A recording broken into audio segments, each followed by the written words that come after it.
उद्धरण: श्री कृष्ण के बाद महाभारत के इन पात्रों को कहा जा सकता है बुद्धिमान।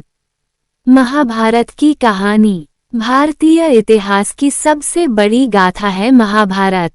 इसे लोग धर्म युद्ध के नाम से जानते हैं, क्योंकि भाइयों के बीच हुआ ये युद्ध केवल और केवल अधर्म पर धर्म की जीत ही थी। अन्याय को खत्म कर न्याय पाने का संघर्ष ही महाभारत युद्ध का कारण था। महाभारत एक धर्म युद्ध। रानी सत्यवती, वेदव्यास, भीष्म पितामह, पांडव, कौरव, द्रौपदी सभी महाभारत गाथा के मुख्य पात्र थे, लेकिन इन सभी के भीतर कुछ गुण और अवगुण थे। महाराज धृतराष्ट्र के पुत्रों को महाभारत गाथा में खलनायक बताया गया है, किंतु उनमें भी कुछ गुण अवश्य ही थे, लेकिन नीच बुद्धि के कारण वे भी ओझल हो गए। वैसे इन्हीं गुण अवगुणों के बीच मन में यह सवाल आता है कि आखिर महाभारत काल में सभी पात्रों में से सबसे अधिक बुद्धिमान कौन था। मन में सवाल आते ही एक जवाब भी झट से जुबान पर आता है कि हो ना हो वे तो श्री कृष्ण ही थे। कृष्ण थे सबसे अधिक बुद्धिमान। कृष्ण ने अर्जुन को सही मार्ग दिखाया, पांडवों को उनका अपना हक पाने के लिए प्रेरित किया, अपने ही भाई कौरवों के खिलाफ युद्ध लड़ने को धर्म युद्ध बताया और अपने विवेक से युद्ध में हिम्मत हार चुके अर्जुन को सही दिशा दिखाई। कृष्ण के बाद कौन था बुद्धिमान? किंतु क्या केवल श्री कृष्ण को ही महाभारत काल में बुद्धिमान होने का दर्जा मिला है?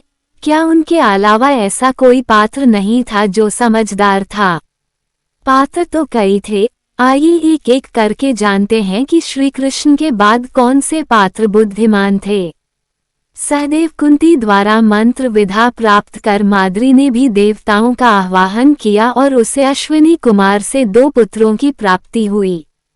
एक का नाम नकुल और दूसरे का सहदेव रखा गया।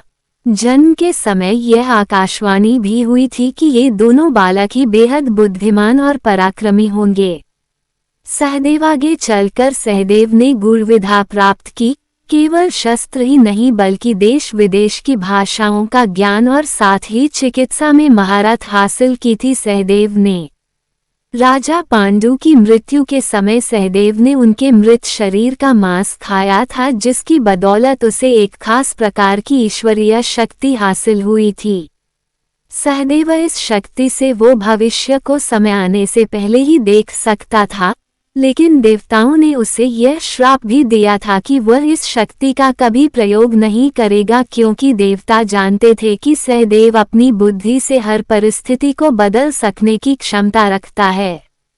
सहदेव कुरुक्षेत्र का युद्ध होगा और सभी को तबाह कर देगा। सहदेव ये बात जान गया था और सबको सच बताने ही वाला था कि श्री कृष्ण ने रोक दिया और श्राप दिया कि ऐसा करने से उसकी मृत्यु हो जाएगी। अपने जीवन काल में सहदेव ने अपनी बुद्धि से विविध ज्ञान हासिल किया। उनके नाम से 3 ग्रंथ प्राप्त होते हैं: व्याधिसिंध विमर्दन, अग्निस्त्रोत, शकुन परीक्षा। कर्ण कुंती पुत्र होने के कारण कर्ण में वे सभी विशेषताएं थीं जो पांडवों को मिली थीं। सहदेव की तरह ही वह भी बुद्धिमान था। इसमें कोई 2 राय नहीं है कि कर्ण ने कुरुक्षेत्र युद्ध में कौरवों का साथ दिया, परंतु युद्ध की सारी रणनीति उसने स्वयं बनाई। कर्ण उसने दुर्योधन के साथ अपनी मित्रता का साथ आखिरी समय तक भी निभाया। इसीलिए दुर्योधन को अपने खुद के भाइयों से अधिक भरोसा कर्ण पर था। शकुनि महाभारत काल के सबसे दुष्ट पात्रों में से एक था शकुनि, किंतु फिर भी उसके दिमाग को तेज कहा जा सकता है, क्योंकि उसके दिमाग की तरकीबों ने ही कौरव पांडवों को एक दूसरे के विरुद्ध किया। एक एक करके उसकी बातों ने दुर्योधन को बचपन से ही पांडवों के बरखिलाफ किया। नतीजा था कुरुक्षेत्र का धर्मयुद्ध। युधिष्ठिर को महाभारत काल के ज्ञानियों में से एक कहा जा सकता है। उच्च शिक्षा को प्राप्त करने वाले युधिष्ठिर में धैर्य भी काफी था, किंतु उसकी एक कमी ने सब कुछ बर्बाद कर दिया। खुद के गृहस्थ जीवन को सही तरीके से संभाल ना पाना और भरी सभा में अपने भाइयों, अपनी संपत्ति और यहाँ तक कि अपनी पत्नी को भी दाव पर लगाने वाला युधिष्ठिर ही था। अभिमन्यु अर्जुन पुत्र अभिमन्यु को उसकी उम्र और तजुर्बे के तराजू में यदि तोला जाए तो ये बात निकलकर आती है कि वह यकीनन बुद्धिमान था। इस बहादुर योद्धा को आने वाली कई पुश्तें याद रखेंगी। अन्य पात्र उपरोक्त बताए सभी पात्रों के बाद महाभारत काल के अन्य पात्रों में केवल परिस्थिति के अनुसार ही सूझबूझ की मौजूदगी देखी गई है। अश्वत्थामा, भीष्म, कृपाचार्य, धृतराष्ट्र, ये सभी अच्छी योद्धा थे, किंतु परिस्थिति को किस प्रकार सही मार्ग दिखाकर संभाला जा सकता है ये लोग समझ नहीं पाए।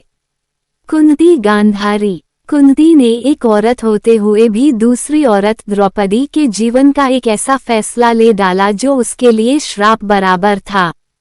5 पतियों की एक पत्नी बनाकर उसे बेबस कर डाला।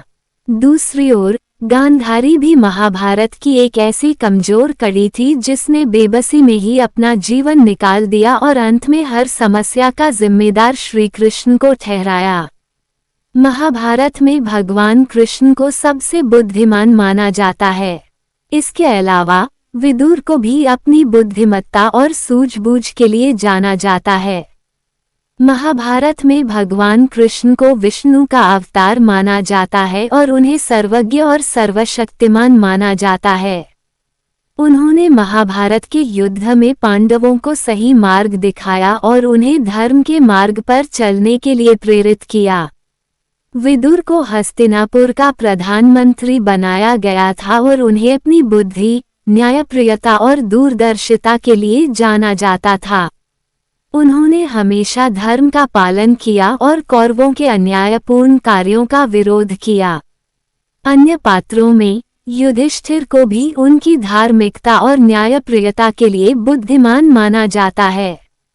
सहदेव को भी उनकी ज्योतिष और भविष्यवाणियों के ज्ञान के लिए जाना जाता है। इसलिए महाभारत में भगवान कृष्ण और विदुर को सबसे बुद्धिमान पात्र माना जाता है।